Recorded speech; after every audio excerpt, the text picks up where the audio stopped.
আলাইহিস সালাম বলবে ইয়া নাফসি, ইব্রাহিম আলাইহিস সালাম বলবে ইয়া নাফসি, ঈসা আলাইহিস সালাম বলবে ইয়া নাফসি। অথচ আজকে আপনার আমার যে সকল পীর বাবা রয়েছে, যে সকল মাজার রয়েছে, তাহলে এই বাবারা কিভাবে কিয়ামতের দিন আপনার আমার সুপারিশ করবে? আজকে আপনি আমি ইমামের দোহাই দিয়ে আজকে আপনি আমি ধর্মের পিছনে ছুটছি, আজকে বড় হুজুরের দোহাই দিয়ে ধর্মের পিছনে ছুটছি, আজকে আপনি আমি পীর সাহেবের দোহাই দিয়ে ধর্মের পিছনে ছুটছি, এবং আপনি আমি এমন কথা বলতেছি যে আমার ওই পীর সাহেব কিয়ামতের দিন জাহাজে করে জান্নাতে নিয়ে যাবে, নাউজুবিল্লাহ মিন জালিক। যেখানে ইব্রাহিম আলাইহিস সালামের মতো মানুষ কিছু করতে পারবে না, সেখানে আপনার আমার ওই পীর বাবা কি করতে পারে? তখন আমরা চলে যাব আদম আলাইহিস সালামের কাছে, বলবো হে আদম, আপনি প্রথম মানুষ, আপনি আল্লাহর কাছে একটু আবেদন করুন তো, যে আজকে আল্লাহ আমাদের ফায়সালা করুক, সুপারিশ না, বলতেছেন ফায়সালা করুক তো আমাদের এই অবস্থা থেকে। তখন আমরা সব আদম আলাইহিস সালামের কাছে চলে যাব, বলবে আমি আদম, আমি পারবো না, আমি আজকে আমার নিজের কি হবে আমি নিজেও জানি না।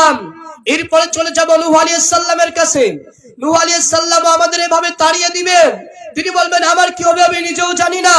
এরপরে চলে যাব ইব্রাহিম আলাইহিস সালামের কাছে, ইব্রাহিম আলাইহিস সালাম বলবেন আমার কি হবে আমি নিজেও জানি না। এরপরে চলে যাব ঈসা আলাইহিস সালামের কাছে, তিনিও একই কথা বলবেন। এরপরে মুসা আলাইহিস সালামের কাছে চলে যাব, তিনিও একই কথা বলবেন। শুধু তার পরবর্তীতে আমরা নিরাশ হয়ে যাব। এরপরে বাবা কোথায় যাই? তখন ঈসা আলাইহিস সালাম বলবেন যে তোমরা শেষ জামানার পয়গম্বরের কাছে যাও, দেখো তো সে কিছু সুপারিশ করতে পারে কিনা। তখন আমরা সবাই চলে যাব মুহাম্মদ সাল্লাল্লাহু আলাইহি সাল্লামের নিকট। তখন আমরা গিয়ে বলবো আপনি মুহাম্মদ, আপনি আল্লাহর কাছে একটু বলুন, আমাদের একটু সুপারিশ আল্লাহ ফায়সালা করুন। মুহাম্মদ সাল্লাল্লাহু আলাইহি সাল্লাম তখন আল্লাহর নিকট যাবেন এবং সিজদা দিবেন, যত সময় পর্যন্ত আল্লাহ সুবহানাহু ওয়া তাআলা তখন বলবেন হে মুহাম্মদ তুমি উঠো, আমি এদের ফায়সালা করছি। সম্মানিত উপস্থিতি, তারপরে আল্লাহ সুবহানাহু ওয়া তাআলা আপনার আমার ফায়সালা, তার মানে বিচার কার্য শুরু করবেন।